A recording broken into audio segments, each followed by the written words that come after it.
Push it off. Do you want to be on the video or not?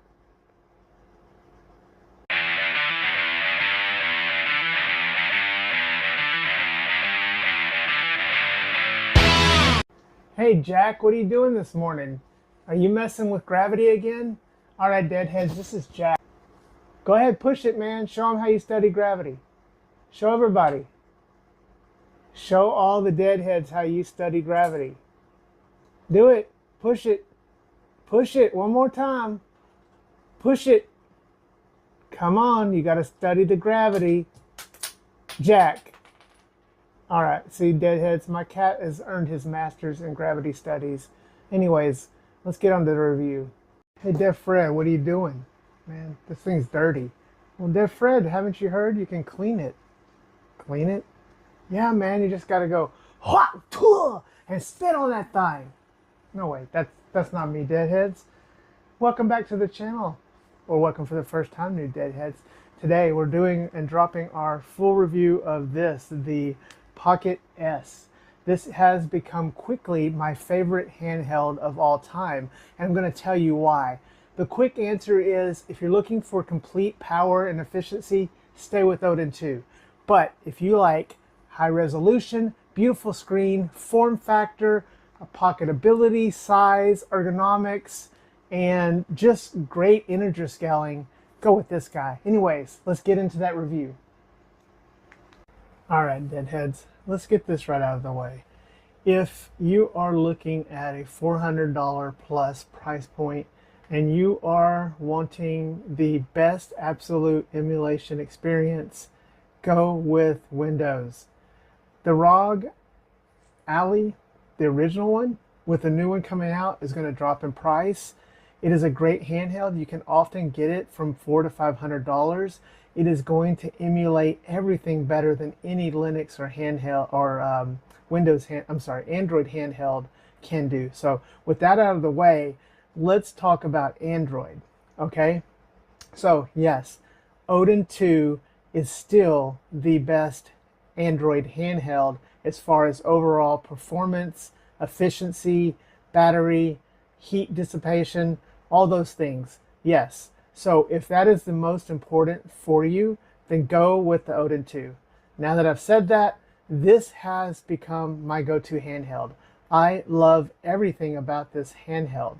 So let's remember, deadheads, that Qualcomm was invested in and helped create this handheld with this new chip. So it's not like Qualcomm, who also made the chipset being used in the Odin 2, didn't have any insight or input.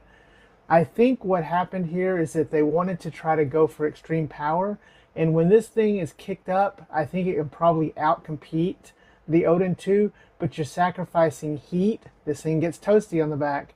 You're also sacrificing battery life for that moment of power.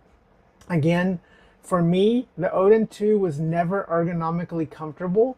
It was just not for me. Now, I loved it. I thought there was a lot about it, but overall, I just didn't find myself picking it up on the daily like I did the Pimax Portal. It was thin. I guess I'm just a guy that cares about ergonomics. Max Zhu has 3 philosophies about designing a handheld, and number 1 is always, how does it feel in your hand? That's number 1. So when he designs for Ambernick, first thing, we've seen some beautiful designs out of Ambernick, such as the RG556. So I think I'm in the same philosophy. So guys, if you're watching and you think I'm an idiot because Odin 2 is better, then hey man, I celebrate you. I agree with you. I'm glad it's for you. I think the thing here we got to remember is there's so much competition. There's so many of these things that we really should be blessed that we have so many choices. But if you like form factor, deadheads, this is the guy.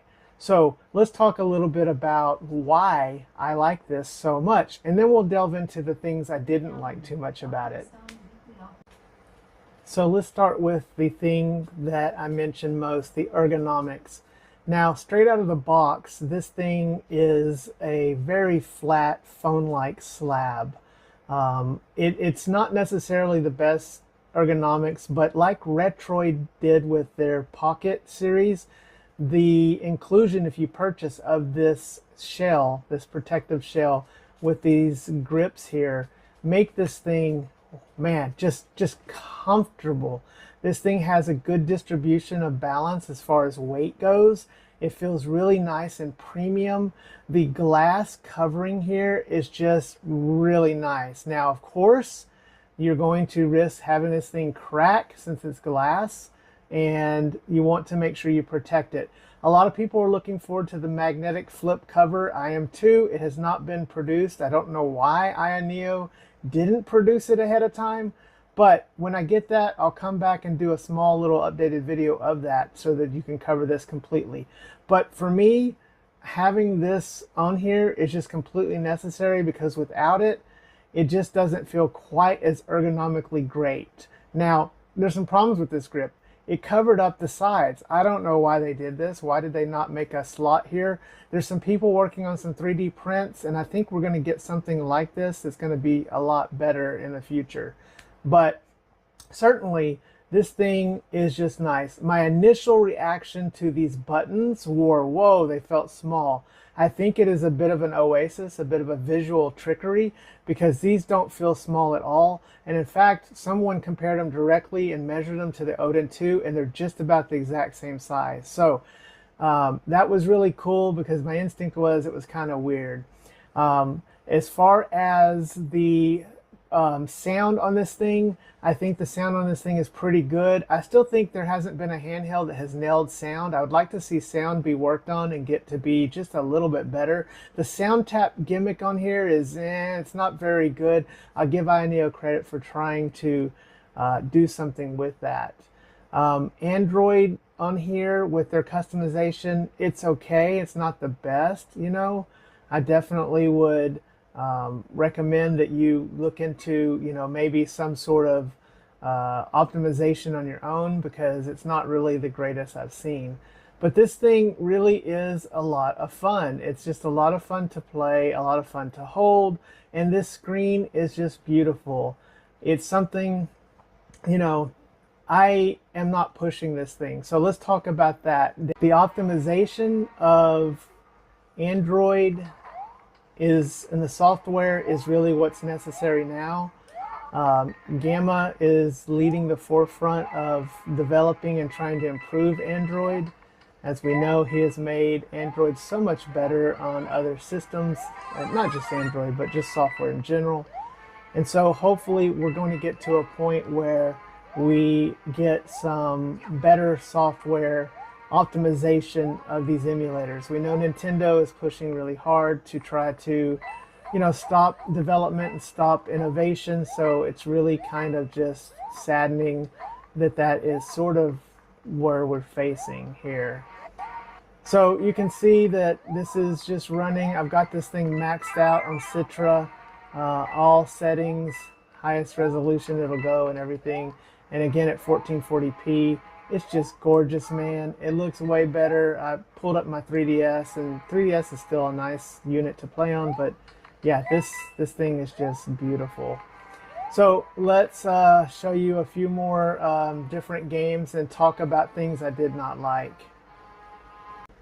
So what are some of the things I did not like? So for one, I really think that the battery life on this is not great. I'm hoping with software the battery will get better. But again, remember, deadheads, it's always a battle of how much power you want, how much you want to upscale, add shaders, you know, all that kind of thing when you're emulating to get the best look for it. So the battery life, I think, is one of the weaknesses. I also don't like the fact that this thing gets hot. So I am not pushing this. Like I said, I don't really intend to push this. My use case will not be for maximizing this out, because I can get a Windows PC. The Ayaneo Next Lite is a perfect example, or like I mentioned earlier, the ROG Ally, which is a really good choice you can get to you know, emulate some higher end stuff here. But when you're looking at this, we have this running at a fluid, you know, 3x. Virtua Fighter 4 here just looks beautiful, and you know, we could even drop it down. We don't have to stay in that performance. We can go down to game mode and we'll still get, you know, adequate coverage.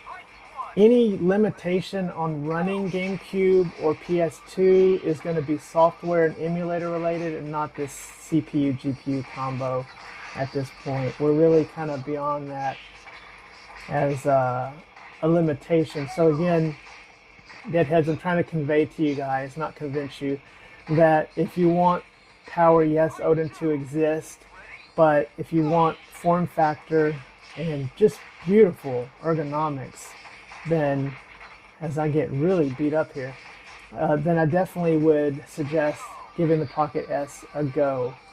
Another thing that I didn't like about this is the Ayaneo software.